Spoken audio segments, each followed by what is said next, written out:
গত ক্লাসে আমরা সূচকের সূত্রগুলো আলোচনা করেছিলাম যে যদি এই ভিত্তি আর ভিত্তি যদি পরস্পর গুণ অবস্থায় থাকে তাহলে এদের পাওয়ার যোগ হয়, আর যদি ভাগ অবস্থায় থাকে তাহলে পাওয়ার বিয়োগ হবে, এবং পাওয়ারের উপরে যদি পাওয়ার থাকে তাহলে গুণ হয়, আর কোনো কিছুর উপরে ইনভার্স মানে 1 তত, এবং কোনো কিছুর উপরে 0 মানে হলো 1, শর্ত হলো a নট ইকুয়ালস টু 0, ভিত্তির মান 0 হওয়া যাবে না।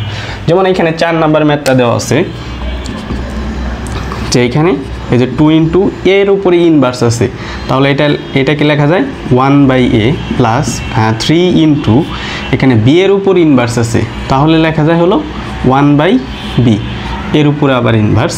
তাহলে এই 2 তো হলো গুণ অবস্থায় আছে উপরের রাশি, সো এটাকে আমরা লিখতে পারি 2/a প্লাস হলো এটাকে লিখতে পারি আমরা 2/b ইকুয়ালস টু, তাহলে এখন লসাগু করবো আমরা, ভিতরে a আর b আমাদের হলো লসাগু, তাহলে এখানে a চলে যাবে, b থাকবে, a দ্বারা ভাগ করলে, তাহলে এখানে হবে 2b, এখানে b চলে যাবে, থাকবে হলো a থাকবে, প্লাস হলো 3a, এর উপরে আবার ইনভার্স আছে।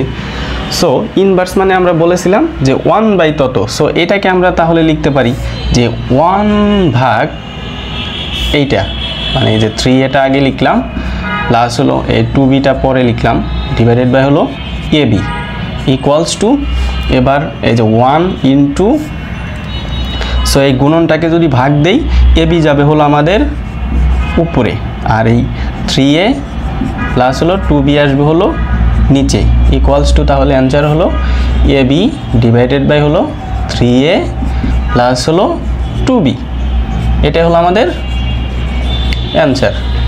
সো যদি ইনভার্স থাকে তাহলে 1 তত। সো আশা করি বুঝতে পারছো। এরপর হলো যে ম্যাথটা দেওয়া আছে এখানে হলো যে 2n + 4 মাইনাস হলো 4 ইন্টু 2n + 1। সো এই ম্যাথটাও খুবই ইম্পর্টেন্ট। সো আমরা তো জানি যে যদি পাওয়ার যদি প্লাস আকারে থাকে তাহলে এটাকে আমরা গুণন আকারে লিখতে পারি যে 2n ইন্টু 2 সো যদি গুণ থাকে তাহলে প্লাস আকারে লিখতে পারি, পাওয়ার যোগ হয়, সো পাওয়ার প্লাস আকার আছে এখানে গুণ আকারে লিখব। সো মাইনাস এই 4 ইন্টু, এটাও সেম কাজ, পাওয়ার গুণন অবস্থায় আছে তাহলে এদেরকে আমরা ইন্টু আকারে লিখতে পারি।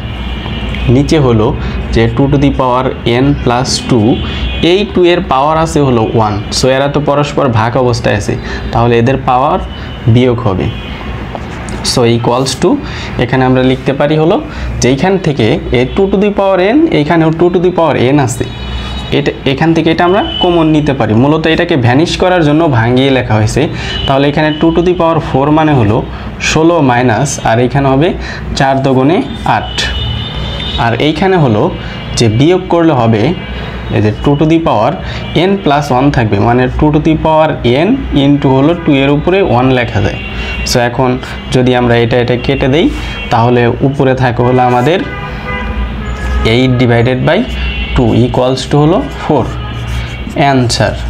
এটাই হলো আমাদের অ্যান্সার। এখানে হলো যে পাওয়ার যদি আমরা বিয়োগ করি, তাহলে যে 2n + 1 থাকবে, 2n ইন্টু এটা লেখা যায়, সো এই n চলে যাবে আর 2n থাকবে।